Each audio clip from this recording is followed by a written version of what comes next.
el rol del profesor es más de diseñador de experiencias, porque lo que tiene que hacer es movilizar el conocimiento, emocionar al estudiante. La creatividad básicamente es la capacidad de resolver problemas. Y en las empresas eso se valora mucho. Nunca asociar la nota a lo que yo valgo y a lo que soy. La nota no te define, es simplemente un indicador que me dice mi desempeño a la fecha es así. No solamente reconocer a nuestros hijos cuando viene la libreta de notas y se sacaron buenas notas, sino todo el año. Valorar el esfuerzo ayuda a crear un clima favorable de confianza en casa. Las carreras con las que crecimos la mayoría de nosotros no son las únicas que tienen un futuro increíble el día de hoy.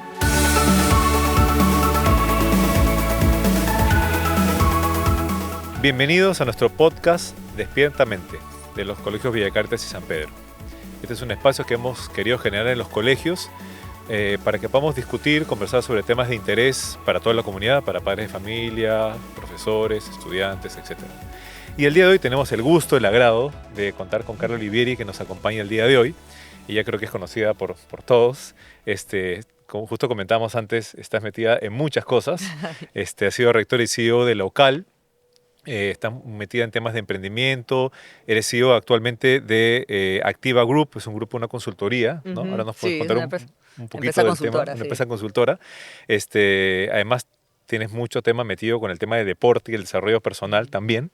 Así que hemos querido invitar a Carla para que nos comente o hacerle algunas preguntas acerca de los retos que tenemos a nivel formativo para los estudiantes de cara al futuro.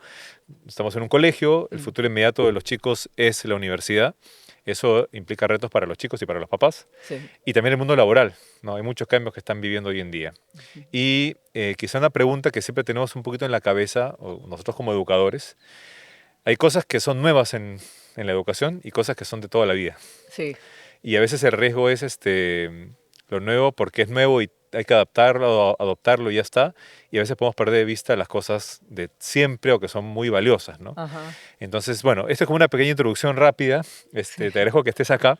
No, gracias Roberto por la invitación. Súper feliz de volver a los colegios. Siempre le tengo un cariño muy especial a Villa Caritas y a San Pedro.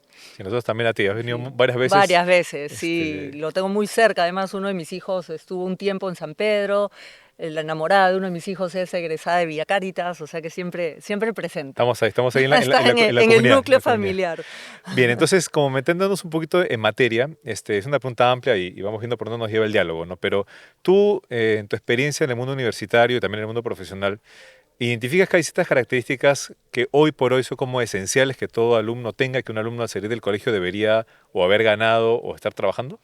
Yo creo que en el mundo del conocimiento se vienen miles de cambios y todo el tiempo están cambiando, ¿no? El mundo es tremendamente dinámico y el conocimiento va evolucionando de acuerdo al ritmo de la vida y de las cosas. Y eso va a cambiar. Lo que sí es indispensable, como siempre, como sabemos, es desarrollar las habilidades, ¿no? La educación, ¿no? Formación en conocimientos, habilidades y actitudes. Y lo que siempre queda, y es lo que más buscan en una entrevista de trabajo, inclusive ya mirando más allá, es quién es la persona. Y el desarrollo de las habilidades, y sobre todo yo creo que es bien importante que desde el colegio se comience a enseñarle a los chicos a practicar el autoconocimiento, para que estén siempre en contacto, no tanto con el mundo exterior, sino principalmente con su mundo interior, y que conecten con su esencia, tratando de identificar cuáles son sus principales fortalezas para que se las desarrollen al máximo ahí y no necesariamente en todo. Eso es vital. Y lo que también es fundamental es, y que se lleva de por vida, es los valores personales, que uno a veces los tiene dando vueltas en la cabeza, ¿no? Como, no, la honestidad, la integridad, etcétera. Pero yo creo que las personas, y desde jóvenes, tenemos que hacer la tarea de realmente definir, así como hacen las organizaciones, los valores son A, B, C y D, cuáles son los míos a nivel personal, porque eso es lo que te define a ti, es tu huella digital, es lo que te raya la cancha para tomar decisiones, para saber en qué momentos tienes que tener la valentía de decir no o sí, y es lo que define los no negociables en tu vida, y eso lo llevas a tu vida familiar, profesional, absolutamente todo. Claro. Y me llama la atención un poco tu respuesta porque Claro, uno puede tener un poco la idea del colegio como un lugar donde viene uno a aprender matemáticas o aprender comunicación, que obviamente tiene que ser así, pero el foco que tú pones no es tanto en ser el mejor matemático o ser un super Ajá. matemático, sino estás poniendo un foco en otro tipo de experiencias o de aprendizajes. ¿Esto te parece algo nuevo? ¿Es algo de toda la vida?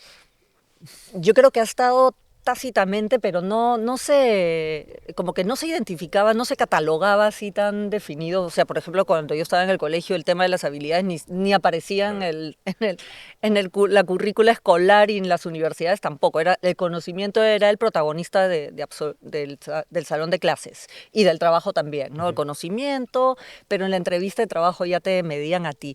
Pero hoy día yo creo que es fundamental porque estamos en los colegios, en las universidades, no solamente estamos formando personas. Claro. Y yo creo que ahí está el arte, ¿no? El arte de la educación, cómo no solamente te lleno de conocimiento, que ahora hoy no necesitas salir de tu casa Claro. para aprender, sino cómo formo una persona, la conecto con el aprendizaje, la emociono a través del diseño de mis clases para que se vuelva una persona que aprenda a lo largo de la vida y aprenda a desarrollar sus habilidades para adaptarse, ¿no? Claro, el otro día justo estaba escuchando o viendo un video donde hacían un poco referencia a esta idea de que quizá en otra época, donde había menos acceso a la información, es Ujú. verdad que el profesor terminaba siendo como o sea, el acceso a la información, era la Así es, persona sí. que era experta con más o menos expertise, pero en ciertos temas, y era a quien recurrías para acceder a la información. Ajá. Mientras que hoy por hoy, eso, obviamente, el acceso a la información se ha democratizado, por decirlo de alguna manera, todos que tengamos un Ujú. aparatito, accedemos a todo. Entonces el foco no es tanto que el profesor le dé mucho conocimiento específico, teórico concreto al alumno, sino más bien estas otras habilidades, ¿no? Así es. ¿Tú ves que esta diferencia del rol del profesor hoy en día, bueno, claramente, ¿cómo lo ves en la universidad? ¿Cómo afecta esto en la universidad? Porque a veces uno puede tener el temor Sí. de, mi profesor en el colegio se enfoca en esto Más más que en la soft, si quieres, y en universidad, la sí. universidad va a venir el profesor y me va a Ajá. poner... Y es un tremendo tema en la universidad. Yo creo que en los colegios se ha avanzado mucho más en el desarrollo de las habilidades que en las universidades. Este tema de la formación por competencias, todavía hay mucho de lo que tenemos que aprender del colegio y en el mundo empresarial también, ¿no? Por ejemplo, el modelo IB. Ujú. Es más, yo tengo un artículo en gestión en donde las empresas deben de, o sea, aprender del modelo IB para fomentar ciertos comportamientos a nivel empresarial. Y en el caso de las universidades, sí, o sea, cuando yo estaba de rectora, siempre a mis profesores les decían, está prohibido enseñar, porque tú vas a recibir un sílabus y ese es tu contrato, pero yo no quiero que tú lo enseñes, yo quiero que tú logres que el alumno aprenda lo que está en el Ok. sílabus. Y es muy diferente el rol.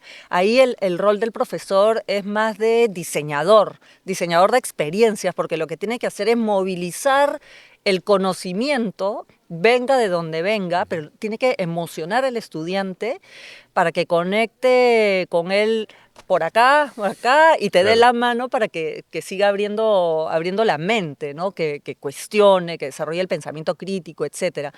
Y, y por otro lado, el profesor, o sea, lo que sí se tiene que definir muy bien es cuáles son esas habilidades y a qué nivel de complejidad las tengo que ir desarrollando. Eso sí implica que uno personalice más el diseño de su clase, ¿no? Cómo Ok. voy a retar a mi estudiante si quiero desarrollar, si en este curso me corresponde desarrollar el pensamiento crítico, que le meto más debate, más, Ok. no sé, ese tipo de Ujú. cosas, ahí sí, yo creo que es ahí donde debe estar el énfasis en las universidades y ustedes en los colegios lo tienen más desarrollado, Ok, ¿no? a mí me gusta mucho este concepto que tú has mencionado del docente como un diseñador de experiencias. Mm, Yo, cuando he tenido la oportunidad de hablar de esto, he usado la misma expresión, ¿no? La idea ah, de alguien que no te transmite, que yo soy el sabio y que te transmito un ujú, conocimiento, sino como alguien que es capaz de diseñar una experiencia que debe llevar o que el efecto que se busca sea el aprendizaje, exacto, ¿no? Ahora, en ese sentido, claramente, al pensar en este concepto, hay un elemento muy importante que es la creatividad sí. del docente y de la creatividad en el estudiante. Ujú. Hoy en día también se habla muy fuertemente de enseñar una habilidad o la capacidad creativa del alumno. Cuéntame un poquito de eso, ¿tú cómo lo ves? Sí, hay primero entender qué cosa es la creatividad, ¿no? La creatividad que básicamente es la capacidad de resolver problemas, ¿no? Es tener que no es un tema de tener ideas, que a veces uno dice, yo soy creativo porque escribo bonito, escribo canciones, eso es una parte pero en realidad la creatividad es tener un modelo de pensamiento en donde yo contextualizo primero un problema, identifico un reto, una hipótesis, ¿no? En el caso de la investigación, eh, defino el problema y ahí está creo que el arte del creativo, en cómo yo no veo que el problema es lo que aparenta ser, sino cómo me meto a bucear como el Doctor House del problema, a realmente entender, Perdóname, confirmar si o sea, el creativo es curioso. es curiosísimo, es súper curioso. Tiene que ser curioso y es la persona que tiene que bucear con tanque, no con snorkel, Ok. en el problema para realmente entenderlo. ¿Y por qué? Porque, como decía Karl Popper, que es mi filósofo favorito, Popper decía que lo más maravilloso que le puede suceder a una persona es tener un problema, enamorarse de él y tratar de pasar la vida resolviéndolo. Y es gracias a los problemas que la creatividad se multiplica, porque justamente tienes estas ganas de entenderlo para tratar de ver por dónde está el nudo y lo desamarro. Y es en ese proceso en donde nace la creatividad. Las soluciones son la respuesta del proceso o del pensamiento creativo. Entonces, no es solo lanzar buenas ideas. Y ahí es lo maravilloso de lo que puede hacer un profesor, ¿no? Como a través de un reto, un proyecto, el chico se entusiasma y se mete a bucear. Y en la metodología del IB, que a mí me fascina, yo soy fan a morir de la metodología del IB porque sí noto la diferencia de los chicos que estudian el programa completo o al menos un año, lo que sea, tienen este pensamiento de hacer doble clic, de no contentarse con lo primero que ven, sino que realmente bucean. Y en las empresas eso se valora mucho, porque yo he hecho varias investigaciones con empresarios y una de las principales quejas que tenían era que no sé, se han caído las ventas en la empresa y las personas, los ejecutivos, son una máquina de lanzar ideas. ¿Por qué no hacemos esto? ¿Por qué no hacemos lo otro? Sin realmente profundizar por qué se han caído las ventas o lo que sea, ¿no? Claro. Y ahí es donde tienen una ventaja bien rica. Muy interesante esto, ¿no? Ahora, me surge inmediatamente hablar, o sea, pensar como uno puede tener el cliché en la cabeza de, como tú lo mencionabas, el creativo como si fuera el artista disruptivo. Sí. Pero no nos referimos necesariamente a eso, aunque puede haber un tipo de creatividad disruptiva, y creo que está bueno que sea disruptivo, no hay que tenerle miedo a la disrupción, ¿no? Pero en medio de todo esto hay otro elemento que me parece importante y quiero ver tú cómo lo valoras, que es el tema de la disciplina. Porque a veces uno puede como poner creatividad, flexibilidad, con disciplina. Ajá. ¿Tienes alguna reflexión acerca de la disciplina? ¿Cómo lo ves tú? Es uno de mis temas favoritos porque soy fanática de la disciplina. Yo sigo mucho la filosofía estoica. Tuve un entrenador de atletismo hace 8.000 años que nos introdujo la filosofía de los estoicos sin saber lo que era y en los últimos 10 años lo he vuelto a rescatar y incorporar en mi vida. Y para mí la disciplina es fundamental. Pero la autodisciplina, ¿no? O sea, ver la disciplina yo lo veo como un concepto de libertad, de que tú te adueñas de tu vida y te adueñas de tus decisiones, de marcarte el paso, de tratar de diseñar tu vida, tu futuro, gestionarla. ¿Y por qué digo que es libertad? Porque te vuelves menos sujeto a vivir como víctima de las circunstancias, sales del modo ojalá, si pudiera, si tuviera, si esto. No, tú te haces cargo de tu vida. Entonces yo creo que la disciplina es indispensable. Y en el mundo de la creatividad y la innovación también, porque es un mundo en donde se combina no sé, diverger para converger, y ahí necesitas estructura para poder crear soluciones. En el mundo de la innovación, muchos esfuerzos en las empresas fallan justamente porque falta estructura. La innovación necesita estructura. Necesitas algún tipo de estructura en donde se define bien cuáles son los espacios de lluvia de ideas, de libertad total, de cero estructuras, donde todo el mundo se despeina, como se dice, y después como encarrilamos todo. Y eso en la vida personal también, ¿no? Uno como estudiante, inclusive yo que converso mucho con con mis chicos en TikTok, también sienten que son muy indisciplinados porque me desordeno para estudiar, pero cuando me cuentan un poquito más, cuando ya están con la presión, ahí sí Se tienen un conectan. tipo de estructura, ¿no? De autodisciplina, pero hay que desarrollarla. Claro, o sea, en realidad lo interesante que es que hay que convivir con ambas realidades, Sí, ¿no? sí. Con ser capaz de ser creativo y flexible y libre en el momento que se requiere, Ujú. pero ser capaz de luego tener un mínimo de estructura que me permita conseguir lo que finalmente mi creatividad me ha quizá Sí. dicho la intuición a veces, digamos, ¿no? Sí, exacto. Que tanto la creatividad como la intuición, que son importantísimas, se potencian horrores con el autoconocimiento. Porque cuanto más te conoces, tu voz interna te va a orientar mucho mejor, te va a decir por acá va la cosa, te va a ayudar a tomar decisiones sin contar con todas las variables y eso ayuda a horrores, para tomar decisiones inclusive para los estudiantes vocacionales, ¿no? Claro. Mira, y con lo que estás mencionando ahorita me surge otro tema que creo que está, o sea, lo veo totalmente conectado, ¿no? Y que creo que hace eco también con tu propia experiencia, el deporte. Ajá, sí. Porque todo lo que hemos mencionado de la flexibilidad, la creatividad, la disciplina, la ciencia, el autoconocimiento, son todos elementos que también desde una manera de verlo se trabajan a través del deporte. Tú has Ujú. sido deportista de alto rendimiento, eres Sí, deportista soy todavía compito, actualmente, todavía compito. compites, Sí. entonces sé que es un tema también que te apasiona, es un tema que a mí también personalmente me apasiona Ujú. mucho. Entonces, ¿cómo ves tú que el deporte es un complemento o un elemento muy importante en el desarrollo de estas habilidades? Uf, para mí el deporte, yo creo que el deporte ha sido mi principal mentor en la vida. No solamente desarrollas la disciplina que necesitas para cumplir con tu plan de trabajo, sobre todo si compites, sino que el deporte te ayuda a vivir con objetivos eh, y hacerlos realidad. Mm. Que no solo queden los sueños, los objetivos, las metas acá, sino que tienes que ejecutar, tienes que implementar, te enseña a trabajar durísimo, porque el deporte lo que busca es como en lo que tú haces, lo lo parcelas, lo partes en pedacitos y tratas de perfeccionar cada pedacito, Ok, porque en una competencia en menos de un minuto, en mi caso, todo lo que has entrenado se puede ir al tacho de la basura. Entonces busca la perfección en los mini detalles y eso te ayuda. Pero más que nada a desarrollar lo que a mí me gusta llamar musculatura mental. Porque el deporte, a mí me gusta competir, porque el deporte para mí no es un tema físico, está acá. Es enfrentarte todos los días al no puedo, al qué miedo, al mi entrenador está loco si piensa que yo voy a hacer eso. Y de pronto te retas, te exiges y te das cuenta que por ahí pudiste o si hubieras hecho esto de diferente, tal vez la próxima lo vuelvo a intentar y me ayuda también a ser eternamente curiosa conmigo, ujú, a destrabar mi potencial. Y hay una frase que yo me escribí a mí y la comparto mucho en las empresas y con los chicos también, que es, soy lo que soy, más todo lo que puedo ser.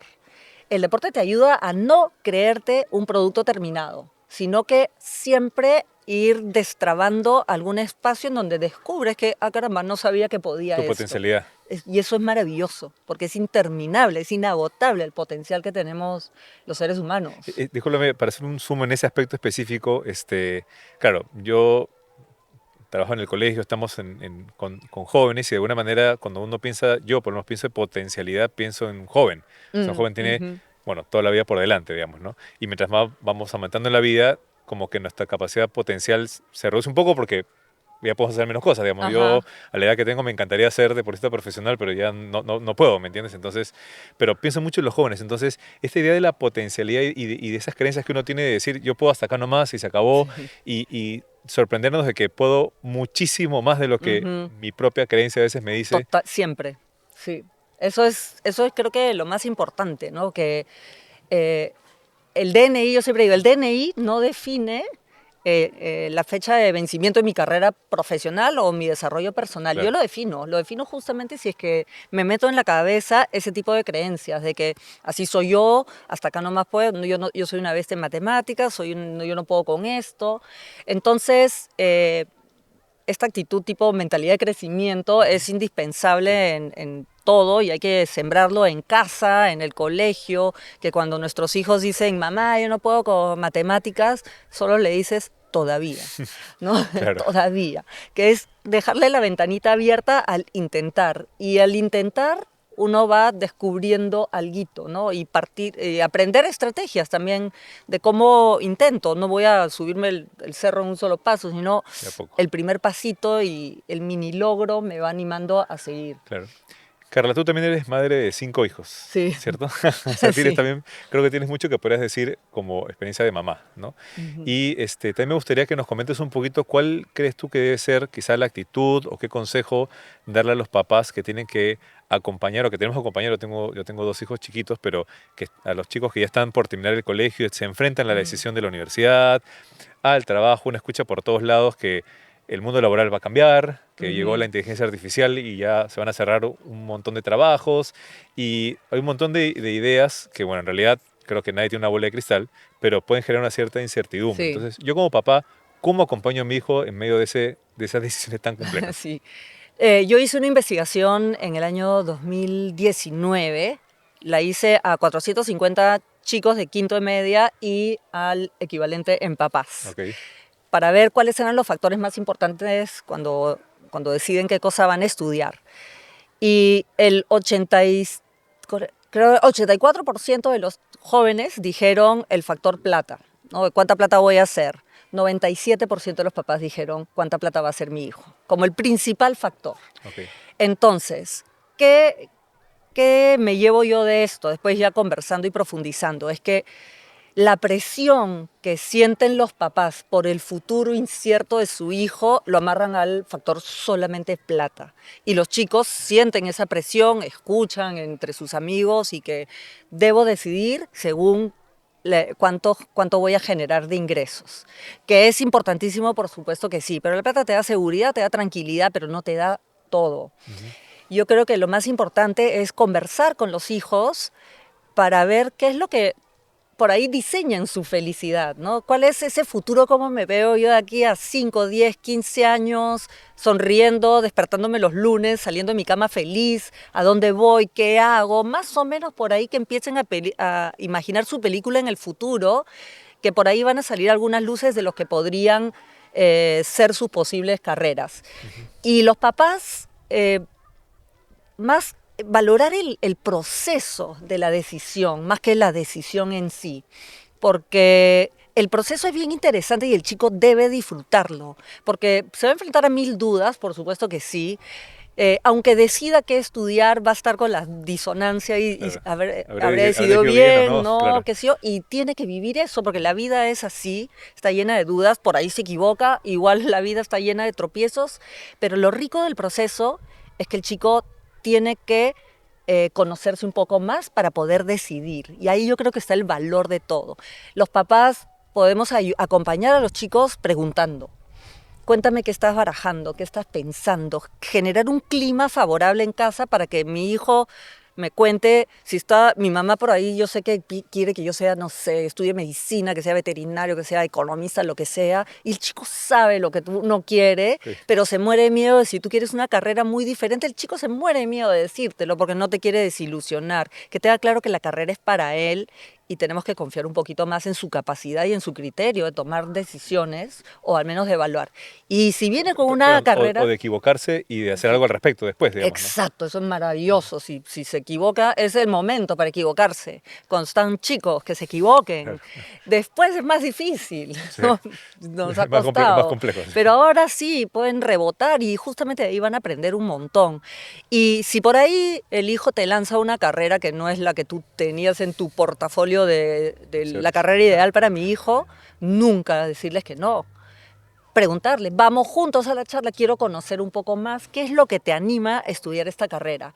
Porque tu hijo, los hijos no son ningunos sonsos, saben muy bien por dónde puede ir la cosa. De repente no tienen claro, voy a estudiar A o B, pero saben que por acá hay un espacio en donde yo estoy dándole vueltas y si le está dando vueltas es porque le gusta, porque por ahí ha identificado algunas habilidades que pueden ser explotadas en ese campo y hay que informarnos. El mundo además ha cambiado brutalmente.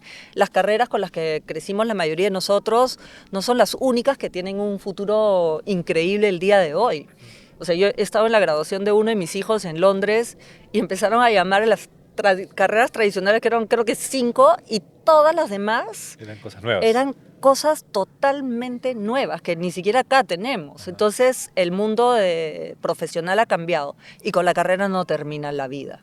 Claro, Eso eso era importante porque continúa, creo que sí. hoy por hoy, como que quizá ya en nuestra generación, sí escuchamos mucho más estas idas y vueltas, ¿no? Como que uno pensó ser esto y estudié esto, pero terminé haciendo esto otro, Sí, y al final como que a veces se valora más que necesariamente una carrera, o lo que me define, ajá, soy ingeniero o soy abogado, como que te define mucho más la experiencia de vida, por sí, donde has vivido, por donde has pasado, las experiencias exacto. que has tenido, y nos lleva a lugares que a veces uno Sí, y te no da pensó, ¿no? una manera de pensar, ¿no? El ingeniero procesa la información y toma decisiones de una manera diferente a alguien que estudia una carrera un poco más creativa, o un administrador, o un médico, ¿no? Un médico diagnostica, profundiza Ujú. más en el problema, tal vez. Te da una estructura para procesar y tomar decisiones.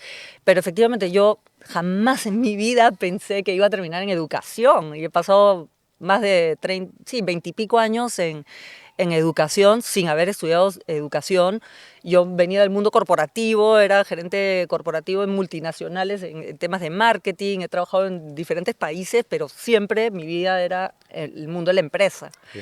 Y de pronto he sido despachador de vuelos en Alitalia, en Estados Unidos, totalmente diferente. O sea, he tenido miles de primeros trabajos, porque el ser humano es así de adaptable, es Claro. flexible. Y cuando descubres una pasión, como en mi caso la educación, yo dije, esto es, y mi doctorado fue en educación porque me apasioné con eso, ¿no? ¿Y por qué te apasionaste con la educación? Ah, es maravilloso. En verdad, nunca pensé. Yo empecé en educación porque mandé mi currículum para vencer mi pánico de hablar en público. Y bueno, terminé ahí trabajando, primero en el área de marketing, y después ya me ofrecen una posición académica y me pareció fascinante. La educación es alucinante porque estás, bueno, yo tengo mi propósito personal, pero relacionado al tema de la educación, estás acompañando a los chicos o los jóvenes a hacer realidad sus sueños. Y Ujú. la educación es un camino que les ayuda a acercarse a eso, les ayuda a abrir la mente, y el reto máximo del profesor, o cuando consigues que el alumno confíe en ti, te da la mano, abre su mente y abre acá, es lo más gratificante que hay en el universo, ¿no? Sí, de Es acuerdo. maravilloso el ¿Quién crees mundo de la educación. que gana más, el alumno o el profesor? Ay, yo aprendo tanto de mis alumnos, es más, yo trabajo con empresas y siempre traigo ejemplos de mis alumnos, y es más, el día de hoy abro gestión y veo una noticia de Joaquín, un chico que ha sido mi alumno, y veo el gerente general de tal empresa, el plan de expansión, pucha, me siento, pero tienes Orgulloso. miles de hijos, Claro, miles claro. de hijos. Te lo pregunto porque, a ver, claramente quien se ha dedicado a la educación lo hace por vocación, Mm. muy fuerte, una Es vocación de difícil, servicio súper es difícil. difícil. Y tú sabes que tenemos un reto muy importante, en todas partes seguramente, muy importante en América Latina, de revalorizar mucho más el papel, la figura, la Mm, labor del mm, docente, ¿no? A todo eh, nivel, ¿no? El docente público, el docente privado. Pero como que yo experimento que acá se valora más, se escucha más esta vocación, pues, de servicio que tiene el docente y cuánto impacta, ¿no? O uf, sea, yo también tengo ya muchos años trabajando en educación, y cuando me encuentro con exalumnos y los veo, pues, ya grandes, ya como tú dices son gerentes, o ya los ves consolidados a nivel profesional, y uno dice, como que se asombra cuánto aporté en ese sí, proceso, sí. como que uno tiene como que muchos hijos, o como que pudo afectar de manera positiva a muchas personas. Entonces es donde pienso y digo, claro, es mucho lo que damos, pero es muchísimo lo que nosotros también Sí, recibimos, ¿no? sí, porque hay siempre esos profesores de los que nunca te olvidas, Claro. jamás te olvidas. O sea, para mí, la seño, la profesora de educación física en mi colegio era, pero sí, lo máximo, y me enseñó miles de cosas, Mr. Pringle, en fin, hay un montón, ¿no? Que siempre te Ok. marcan y nunca te vas a olvidar. Y sigues viviendo, o sea, vivir la trayectoria de los chicos es lindo, porque también el profesor, el educador, tiene un rol súper, que va mucho más allá del salón de clases, porque además de ser diseñador de experiencias, el educador, el profe, tiene que ser una especie de gerente de recursos humanos de su salón de clases. A ver, cuéntanos Y eso. estar, sí, es súper, sobre todo hoy, ¿no? Que el Ajá. tema de salud mental y con el tema COVID en los chicos ha sido bien difícil de manejar, y todavía quedan secuelas. El profesor tiene que estar muy atento a sus alumnos, porque notar, ¿no? Cuando tú ves que tu alumno no está ahí, algo le pasa, simplemente con que te acerques y le digas, oye, Roberto, te noto un poquito apagado, tú no eres así, está todo bien. Solamente con decirle eso le puede cambiar la vida a un chico, ¿no? Sentir que, ay, mi profesor me notó, ¿no? Soy alguien. Pesa muchísimo. Pero también porque el profesor tiene que autorregularse mucho, porque una mirada puede destrozar a un chico, ¿no? La forma como tú lo miras y le lanzas una mirada a un alumno, ya le estás diciendo eres un perdedor, no vales, no sirves, no vas a poder, eres Cuánta incapaz, ¿no? responsabilidad, ¿no?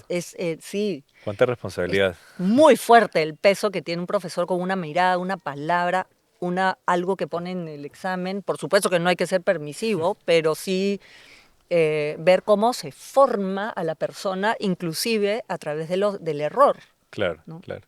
Y quiero abrir otra ventanita más en esa línea. Me parece interesante porque empezamos hablando del docente y Mm, volvimos a hablar del profesor. Claro, el docente es quien está al frente al alumno, quien tiene toda esta responsabilidad de formarlo, como ujú, tú bien dices, y también de transmitirle el conocimiento en los casos que se requiere. Pero había una irrupción muy fuerte de la tecnología en los últimos años, ujú, ¿no? Y a veces el docente se puede sentir como, ¿y ahora yo qué hago con esto, no? Si ujú. de repente algún docente dice, si a mí me costó aprender a usar diapositivas para mi clase Sí, y ahora ahora, me traen ChatGPT, sí. Gemini y todo esto, ¿cómo ves tú la irrupción de la tecnología en la labor docente? A ver, yo te adelanto, yo claramente creo que la labor fundamental del profesor no es algo que esté en juego Ujú, con la erupción de la tecnología, en su elemento más esencial. ujú, Pero evidentemente es una variable importante que nos mueve el piso. sí. ¿Tú cómo ves este tema? Sí, ahí más bien después tú me vas a tener que ilustrar. Voy a ver Tengo mis la ideas. entrevista que te han hecho sobre eso, pero en mi primera pisada con este tema, yo creo que le abre una ventana maravillosa de posibilidades al tema de educación, porque, a ver, empezando de cosas más básicas, si permito o no el uso de ChatGPT o cualquiera de estas cosas en Ujú. el salón de clases. Yo creo que tener a ChatGPT sentado en el salón de clases es como tener un alumno que lo sabe todo, que lo puedes usar para acelerar el proceso de aprendizaje, porque te facilita algo que cualquiera puede hacer. O sea, uno no te metes a Google y encuentras la información y te la trae un poco más masticada. Pero usar a ChatGPT como ahora debatan contra ChatGPT, por ejemplo. O sea, ChatGPT, una moción a favor de tal cosa y ustedes en este grupo en contra. A ver, ganen. Ujú. ¿No? Y usarlo en clase yo creo que puede ser sumamente estimulante. La inteligencia artificial también yo creo que nos puede ayudar a conocer mejor a los estudiantes para crear una especie de arquetipos en donde podemos conocer si hay un estudiante de los que lo que me hace en el salón de Como definir clase. tipos de perfiles, digamos, una Sí, cosa así. exacto, Ok. tipos de perfiles y está, no sé, la chica que lo que me hace en clase no es suficiente, a mí me gusta profundizar más y le creas una ruta de aprendizaje específico para ese tipo de perfiles, el alumno que hace lo mínimo indispensable para cumplir y pasar y punto. Entonces se puede personalizar mucho con la experiencia de aprendizaje con inteligencia artificial y además de tener mucha data también del estudiante, ¿no? Para poder apoyarlo, coacharlo, hacer más del rol de Ujú. coach, se puede hacer. Ahora, el uso, claro, el uso de ChatGPT en clase todavía es un reto porque Claro. primero el profesor tiene que experimentarlo, usarlo, y en verdad lo primero que uno tiene que hacer es lanzarse a la piscina y empezar a jugar con él A veces y me parece- hacerse amigo, ¿no? Ese día me parece interesante porque, claro, finalmente creo que tu respuesta va en la línea de o sea, no tenerle miedo Ujú. y mandarse un poco a usarlo. O sea, Sí, creo que esa idea del profesor como alguien que diseña experiencias, que es creativo, implica otra característica que es la capacidad de tener valentía de lanzarte, de así es. innovar, de probar, Ujú. obviamente probar con madurez y teniendo cuidado lo que afecta, digamos, a los alumnos, pero no tener miedo de probar y de Sí. ajustar y cambiar y replanificar. O sea, creo que esa flexibilidad también es importante Es bien rico. Y para el profesor, ¿no? inclusive, a mí, por ejemplo, imagínate, yo me muero de miedo del chat GPT y enseño el curso de, no sé, ciencias sociales o qué sé. Yo lo que haría es un día en la clase, ok chicos, una tarea en grupos, pónganse a discutir cómo podemos usar ChatGPT para sacarle el jugo a esta clase y que los alumnos sean los que Te resuelvo empiecen a, te sí, resuelvo el te tema. lo resuelvan Sí, y ahí está la creatividad y nos van a enseñar y los chicos mismos nos enseñan claro.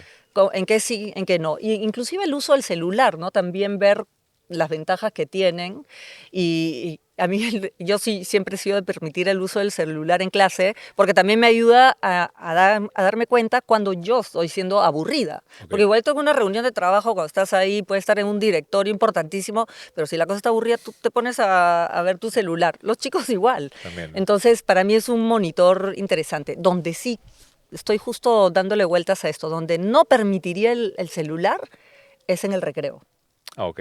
¿Por qué? Porque en el Porque recreo hay otras cosas que se en el buscan. recreo los chicos tienen que jugar, Claro. tienen que socializar. Yo creo que lo permitiría más en clase y no en el recreo, pero estoy todavía, ¿Qué estás pensando ahí? estoy dándole Creo vueltas que a todos, eso. todos estamos en esta de darle un poco de vueltas al tema, Sí. ¿no? Y Carla, prueba y mira, error, ¿no? En esto. claro. Mucho prueba y error.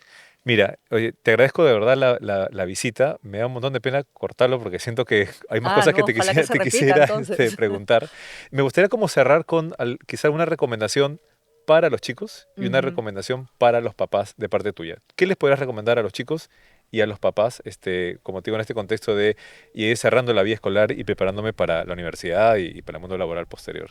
Ya, en el caso de los chicos, hace poco estuve un programa de varios días con profesores de Yale, de Harvard, etcétera, sobre tema de felicidad. Y una profesora de Yale compartió unas cifras alarmantes. 44% de los jóvenes declaran estar deprimidos. Creo que era más del 60% de los chicos se sienten frustrados, ansiosos, al punto que no pueden funcionar bien. Ujú. Y las cifras eran así de alarmantes, eran súper tristes. ¿Cuál es el principal factor? Las notas. Ok. Pero no, las notas siempre han estado ahí. Ujú. Tú, yo, todos hemos estudiado con notas. El tema es que los chicos hoy en día están usando las notas, la nota que yo me saco, que yo tengo, refleja lo que yo valgo y lo Ok. que yo soy. Ujú. Y ahí está la disrupción que todos los chicos tienen que crearse a nivel personal. Nunca asociar la nota a lo que yo valgo y a lo que soy. La nota no te define, siempre repito esto en mi cuenta de TikTok, nunca nos define. La nota es información, es simplemente un indicador que me dice en mi desempeño a la fecha es así, para que yo haga ajustes y tome decisiones para mejorar. Pero justo con eso yo creo que la gran labor de los chicos es conectarse, conocerse y empezar a registrar sus fortalezas, porque es bien fácil conectarme con mi lado débil. Mm. Me fue mal en examen, ay, me van a jalar, ay, tengo miedo de esto, del otro. Entonces, llevar un cuaderno o unas notas, un archivo digital donde yo registro cosas positivas que voy detectando de mí, eso es importantísimo. Yo lo hago todos los días porque se me vienen todas las inseguridades, por supuesto que sí. Entonces saco mi cuaderno y me acuerdo que también soy eso. Y ahí hackeas un poco la conexión con solamente de las debilidades. Y en casa, a los papás, valorar el esfuerzo. No solamente reconocer a nuestros hijos cuando viene la libreta de notas y sacaron buenas notas, sino todo el año, un día martes random, como dicen, un día martes de la nada, que notas a tu hijo que por ahí dejó el videojuego y está haciendo su tarea, te acercas y dices, oye, te felicito, qué bien que estás haciendo tu tarea antes de jugar tu videojuego. Valorar el esfuerzo ayuda a crear un clima favorable de confianza en casa y en el colegio también, en donde el chico dice, ah, caramba, se dieron cuenta de esto y generas este círculo virtuoso, fomentas que el alumno o el chico arriesgue un poco más, proponga, etcétera. Entonces, en el caso de los estudiantes, nunca identificarse según la nota, yo soy otras cosas, y en el caso de casa es valorar el esfuerzo. Bien, creo que son consejos muy, muy importantes. En verdad te agradezco muchísimo, Carla, No, tu gracias por la visita. invitación. De hecho, me quedo con varias cosas que me gustaría conversar y quizá podemos en el futuro volver a juntarnos. Sí. Como sabes, creo que tenemos una pasión por la educación. Ujú. Finalmente, que nuestros chicos logren ser su mejor versión, creo que es lo que nos motiva finalmente, ¿no? Sí, no ser los mejores, sino ser mejores personas. Así es, así es. Ujú. Entonces, bueno, te agradezco muchísimo y les agradezco mucho a los que han podido ver este podcast. Los invito a que nos sigan en redes y nos vemos en un siguiente encuentro. Muchas gracias, hasta luego.